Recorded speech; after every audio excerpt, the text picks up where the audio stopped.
জীবন বাঁচাতে জরুরি ওষুধ। এই ওষুধের জন্য হন্যে হয়ে ঘুরছেন 23 বছরের তরুণ নাফি। এক ফার্মেসি থেকে অন্য ফার্মেসিতে ধর্ণা দিয়ে ওষুধ মিললেও চড়া দামে হতাশা রোগীর। মিথাইফেন্টেন নামে ওষুধটা বিক্রি হতো। প্রথমে ওষুধটার দাম 120 টাকা করেছিল। পরবর্তীতে তারা ওষুধের দামটা 170 টাকা করে ফেলে। পরবর্তীতে তারা ওষুধের স্টকটা লিমিটেড করে ফেলে। 2200 টাকা করে নেওয়া সম্ভব হবে না। যে জায়গায় 15টা 20টা ওষুধ 2200 টাকা খুব বেশি হয়ে যায়। যে জায়গায় 10টা ওষুধের দাম ছিল মাত্র 140 টাকা। ক্যান্সার, ডায়াবেটিস কিংবা উচ্চ রক্তচাপ রোগ যাই হোক, বাজারে গেলেই পকেট খালি। গত কয়েক মাসে অ্যান্টিবায়োটিক, ইনসুলিন ও হৃদরোগের ওষুধের দাম বেড়েছে 30 থেকে 90% পর্যন্ত। বর্তমান বাজারে কিছু ওষুধের সংকট আর চড়া দামের সামনে দিশেহারা রোগীরা।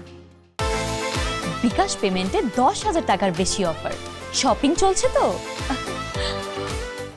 বেশি অনেক ওষুধ পাওয়া যায় না, ওষুধ নাই, এই কোম্পানির ওষুধ অন্য কোম্পানি নিতে পারেন এমন বলে। আমার তো এক বক্স লাগে না, আমার লাগবে 1 পিস 2 পিস, বাইর দিয়ে আমার বেশি দিয়ে কিনতে হয়। আমি ওই 820 টাকায় কিনলাম, 785 টাকা হোলসেল রেট, খুচরা রেট 820 টাকা। দেন হিমোলক মিক্স ছিল হচ্ছে আপনার কুইক পেন 5050 টাকা, 5025 টাকা, এখন হচ্ছে আপনার 5400 টাকা। এরই মধ্যে সরকার 295টি ওষুধকে অত্যাবশ্যকীয় তালিকায় রেখে দাম নিয়ন্ত্রণ ও সরকারি সিদ্ধান্ত মেনে ওষুধ বিক্রির কথা বললেও বাজারের বাস্তবতা ভিন্ন।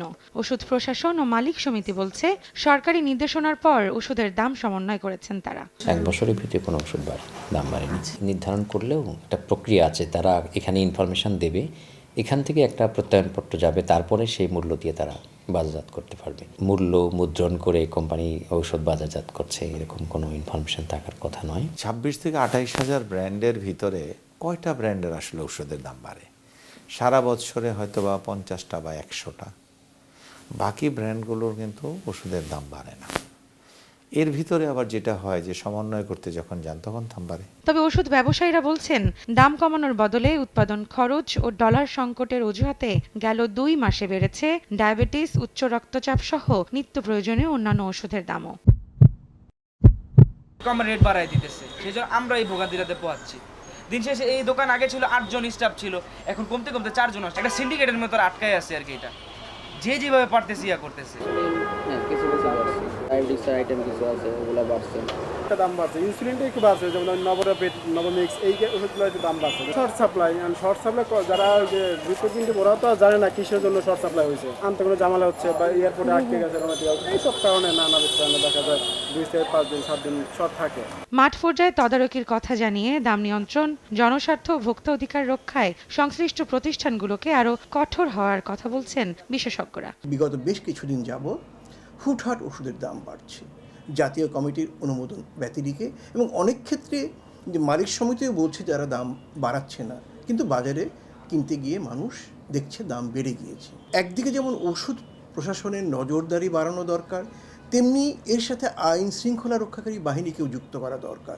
যারা ভোক্তাদের অধিকার নিয়ে কাজ করে তাদেরকেও যদি আমরা একসাথে আনতে পারি, তাহলে বহুমুখী নজরদারির ভেতর দিয়ে কিন্তু ওষুধের দামকে নিয়ন্ত্রণ করা যায়। গাণিতিক হারে ওষুধের দাম বৃদ্ধির লাগাম টানতে নিয়ন্ত্রক সংস্থার কঠোর নজরদারি প্রয়োজন বলে মনে করছেন সংশ্লিষ্টরা। সেই সঙ্গে খুব দ্রুত ওষুধ প্রাইসিং অথরিটির কার্যক্রম চালুর উপরও জোর দেন তারা।